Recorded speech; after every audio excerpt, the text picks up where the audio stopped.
જો તમે ઇન્ડિયાની બહાર રહો છો ને તમારી પાસે ઓસીઆઈ કાર્ડ છે કે પછી તમે લેવાનો પ્લાન કરી રહ્યા છો તો વિડીયો તમારા માટે ઇમ્પોર્ટન્ટ છે. તો કેટલાય લોકો વિચારે છે કે ભાઈ એકવાર ઓસીઆઈ મળી ગયો તો લાઈફ ટાઈમ શાંતિ, તમે ભારત આવવા જવા માટે સુરક્ષિત. પણ ભાઈ એવું નથી. કેટલીય કન્ડિશન્સ એવી પણ છે કે જેમાં તમારું ઓસીઆઈ કેન્સલ પણ થઈ શકે છે અને રિવોક પણ થઈ શકે છે.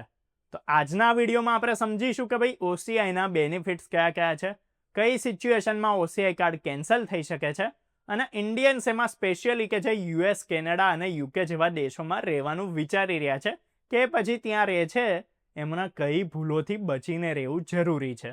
તો સૌથી પહેલાં ઓસીઆઈ કાર્ડનો ફાયદો જાણીએ. તો ઓસીઆઈ કાર્ડ હોલ્ડર્સને ઇન્ડિયામાં મલ્ટિપલ એન્ટ્રી લાઈફલોંગ વિઝા મળે છે.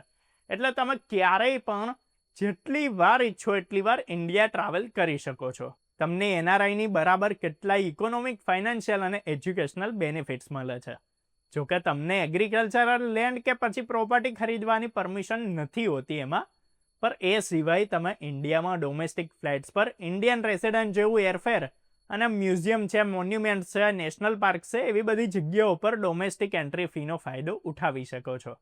કેટલાક પ્રોફેશન્સ છે જેમ કે doctor, dentist, nurse, pharmacist, advocate, architect અને chartered accountant.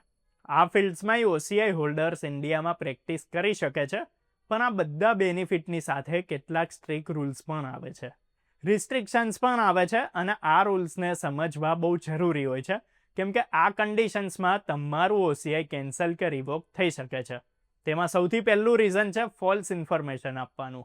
Citizenship એક્ટની section 7D હિસાબથી જો કોઈએ OCI card fraud, false representation કે પછી કોઈ ઇમ્પોર્ટન્ટ ઇન્ફોર્મેશનને છુપાવી લીધી તો એનું ઓસીઆઈ સીધું કેન્સલ કરી શકાય છે.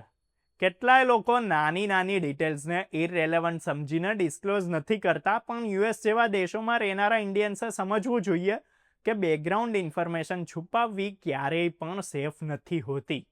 બીજું રીઝન છે કે જો રજિસ્ટ્રેશનના 5 વર્ષની અંદર કોઈ ઓસીઆઈ કાર્ડ હોલ્ડરને 2 વર્ષ કે એનાથી વધારેની જેલની સજા થઈ હોય, ચાહે એ કેસ ફોરેન કન્ટ્રીમાં હોય કે પછી ઇન્ડિયામાં, જો આ કન્ડિશન પૂરી થાય છે તો સરકાર ઓસીઆઈ રિવોક કરી શકે છે. એટલે યુએસ કે કોઈ પણ દેશમાં રહેનારા ઇન્ડિયન રેસિડન્ટ્સે લીગલ ઇસ્યુથી બહુ સતર્ક રહેવું જોઈએ. માઇનોર લીગલ વાયોલેશન પણ ફ્યુચરમાં બહુ મોટી સમસ્યા બની શકે છે. હવે ત્રીજું રીઝન છે એનિમી નેશન સાથે કમ્યુનિકેશન કે પછી ટ્રેડ. જો કોઈ ઓસીઆઈ હોલ્ડર એવા દેશથી જોડાય છે કે જેનાથી ઇન્ડિયા કોઈ સમયે વોરમાં હોય કે પછી એવી એક્ટિવિટીઝ કરતું હોય જે એનિમી નેશનને ઇનડાયરેક્ટલી સપોર્ટ કરતી હોય, તો પછી ઓસીઆઈ કેન્સલ થઈ જાય છે. તો આ બાબતો બહુ રેર લાગે છે, પણ ઇન્ટરનેશનલ ટ્રાવેલ કરનારા કે ગ્લોબલ બિઝનેસમાં જોડાયેલા ઇન્ડિયન્સે બહુ ધ્યાન રાખવું જોઈએ કે ભાઈ અનનોઈંગલી એવી કોઈ એક્ટિવિટી ના કરવી જે ઇન્ડિયન લોના હિસાબથી રિસ્કી હોય. હવે ચોથું રીઝન છે ભારતના કોન્સ્ટિટ્યુશન પ્રત્યે ડિસઅફેક્શન બતાવવો.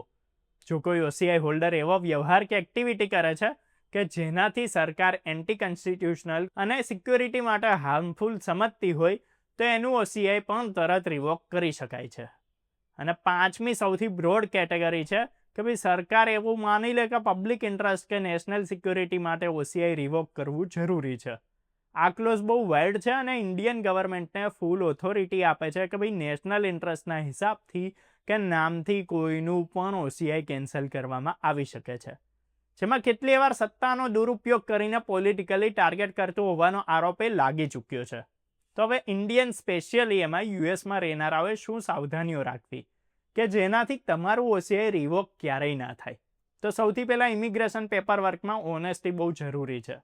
કોઈ પણ ડિટેલને હાઇડ કરવાથી ફ્યુચરમાં રિવોક થવાનું જોખમ રહે છે. બીજું કે લીગલ કમ્પ્લાયન્સ પર ધ્યાન આપો, ચાહે ટેક્સ ફાઇલિંગ હોય, લોકલ રૂલ્સ હોય કે પછી કોઈ માઇનોર લીગલ ઇસ્યુ. યુએસ જેવા દેશોમાં દરેક વસ્તુ રેકોર્ડ પર રહે છે અને ફ્યુચરમાં ઇન્ડિયા આવવા પર પ્રોબ્લેમ બની શકે છે. ત્રીજું કે સોશિયલ મીડિયા બિહેવિયર આજે પણ સ્ક્રુટિનીનો હિસ્સો બની ચૂક્યું છે.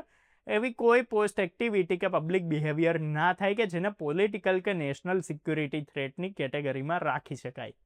ચોથું કે બિઝનેસ ડીલિંગમાં પણ બહુ ધ્યાન રાખવું જરૂરી છે.